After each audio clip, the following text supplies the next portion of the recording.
Efectivamente, para el presente y para el futuro, el que los fallos de la justicia se nulifiquen o pretendan nulificarse por la sola voluntad de las partes o de alguna de ellas, mediante una simple declaratoria de insolvencia.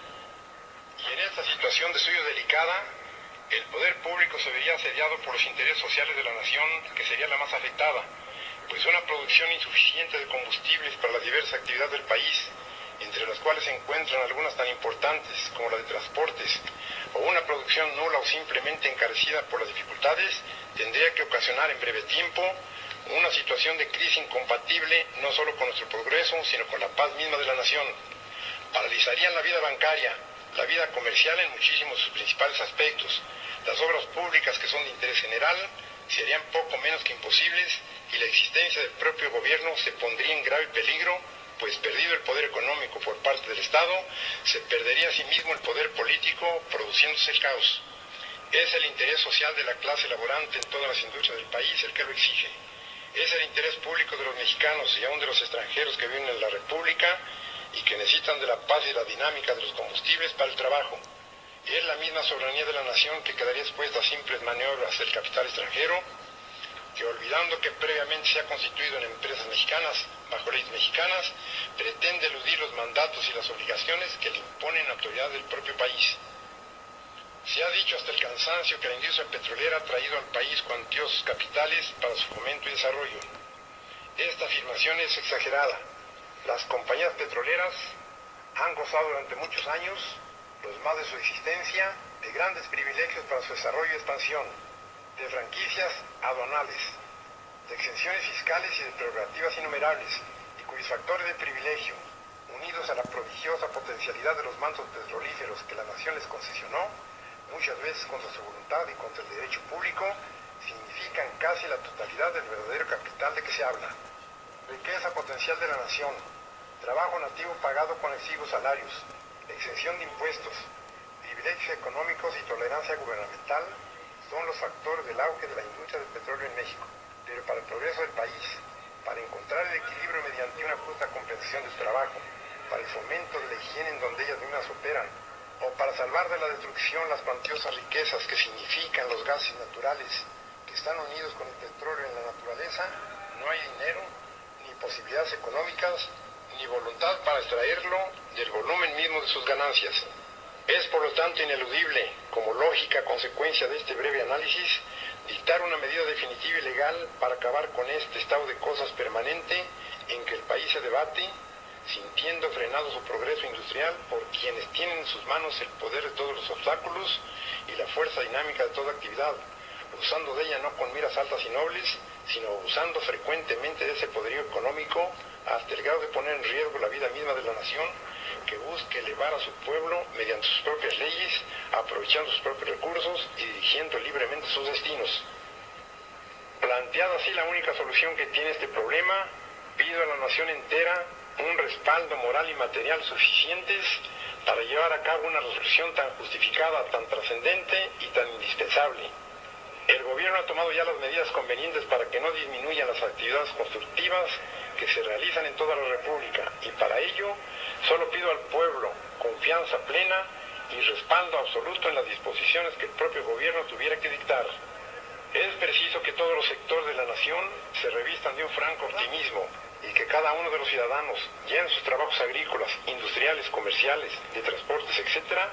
desarrollen a partir de este momento una mayor actividad para crear nuevos recursos que vengan a revelar cómo el espíritu de nuestro pueblo es capaz de salvar la economía del país por el propio esfuerzo de los mexicanos. Al pueblo mexicano, ha pasado solo una semana de la expedición del decreto que expropió en favor de la nación los bienes que constituyen la industria petrolera del país, y ya vuelvo a tener el honor de dar cuenta al pueblo del proceso que se sigue para llevar a feliz término tan trascendente resolución, pues pueblo y gobierno sienten, el primero, la urgencia de conocer hasta el detalle las actividades emprendidas, y el segundo, para obtener el constante apoyo de la opinión nacional que lo estimule y lo aliente con el permanente esfuerzo que es menester desarrollar para tan patriótico empeño. Ya se ha tomado posesión de los bienes enteros de las compañías petroleras y seleccionado el personal directivo de entre nuestros más connotados técnicos y administradores, así como de los más responsables miembros del Sindicato de Trabajadores Petroleros, para que dirijan fijan la nueva explotación nacional, pudiendo asegurar desde senador, le pido al orador que termine y a los compañeros respeto a la tribuna. Se han dictado las medidas necesarias para que los fondos procedentes de la explotación petrolera se dediquen preferencialmente al fomento y aprovechamiento de la misma industria y a la amortización de la deuda contraída por la nacionalización de petróleo, ya que ello nos garantizará el cumplimiento de la obligación contraída y solo en forma perentoria o fortuita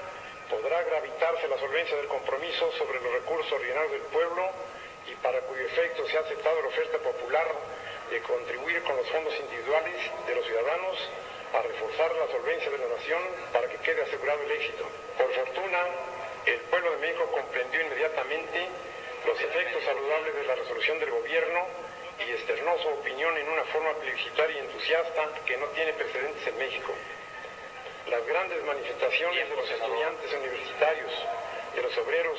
de los campesinos, del ejército y del pueblo en general, verificadas unánimemente en toda la República, fueron por su número y entusiasmo de las que harán época en la vida cívica del país, y las jornadas que posteriormente se llevaron a cabo en esta capital, promovidas por la mujer mexicana, le pido al orador que termine su intervención y a los compañeros que respeten la tribuna. Insólita del clero mexicano, que por primera vez en la historia del país se presentó sin egoísmos a contribuir en un hecho de esta naturaleza, pusieron de relieve las virtudes que privan en el pueblo y la circunstancia muy especial de que las clases más pobres de la nación y las laborantes de toda actividad productora, que fueron las que dieron las más fuertes notas de emotividad y de sacrificio en sus aportaciones, revelaron la unanimidad con que México está dispuesto a llevar hasta el fin este acto de emancipación definitiva de su economía interior, librándola de toda tutela extraña y de toda especulación egoísta que por muchos años opuso a la evolución industrial de la nación mexicana, al mejoramiento de los trabajadores, no solo de la industria petrolera, sino de aquellas actividades que por necesidad de combustibles se sentían obstaculizadas para responder a las fuertes demandas del trabajo. Y finalmente, para librarse de una corruptela siempre en acecho de la ética gubernamental, que en ciertos momentos llegó a ser el argumento definitivo y el arma más eficaz de las empresas petroleras para favorecer su expansionismo y consolidar su situación. Los pueblos libres y los trabajadores de todo el mundo saben que el día en que los mandantes hablan de negación de justicia los es tiempos porque ha cesado de imperar su y lo que está influencia. establecido como proceso, La ley se abre paso como para procedimiento. defender a los inermes y a los desheredados de toda garantía, después de grandes sacrificios, hasta que vino el periodo de la reforma, en que los legisladores mexicanos pudieron dar leyes y normas sociales a su país, sin tropezar ya con los obstáculos de las conciencias que oprimían los enemigos del progreso. Hoy solo tendremos necesidad de sacrificios económicos para poder entregar a nuestros descendientes una riqueza que, siendo de la nación originalmente, había pasado manos extrañas por imprevisión de nuestra política interna y que, siendo de una potencialidad extraordinaria, ha tratado de influir no en el adelanto y bienestar del pueblo como debiera, sino en conservar su atraso y su miseria. La conducta de las compañías y su rebeldía para obedecer la resolución de la Suprema Corte de Justicia hizo que el gobierno obrara radicalmente para acabar de raíz con una situación que venía lesionando los intereses de la nación. La expropiación fue en sí un acto de soberanía que tuvo el apoyo espontáneo de todo el pueblo. En esa ocasión se puso de manifiesto una vez más el fervor patrio que encierra el alma mexicana. Senador, le pido de favor que Con la expropiación nació la empresa organizada por el gobierno que controlaría íntegramente esta importante industria para desarrollarla en beneficio de toda la nación. Y fue con el apoyo unánime que el pueblo dio al acto de expropiación y con la reforma constitucional de 1939 que se menciona, que quedó oral y legalmente consolidada la nacionalización de la industria petrolera que en lo adelante dirigiría el Estado. Les agradezco que hayamos escuchado la voz del general Cárdenas. Gracias.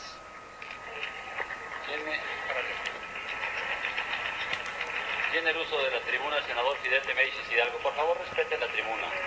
Ese fue el acuerdo.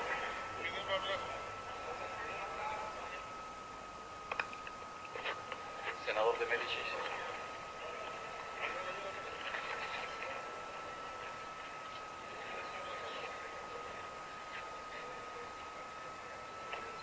De la demanda económica que las propias empresas llevaron ante los tribunales judiciales por inconformidad con las resoluciones de los tribunales del trabajo. Tiene el uso de la tribuna la senadora El deber de buscar... senador de Médicis, por favor. Y después la senadora Silvia Guadalupe Garza Galván, por favor.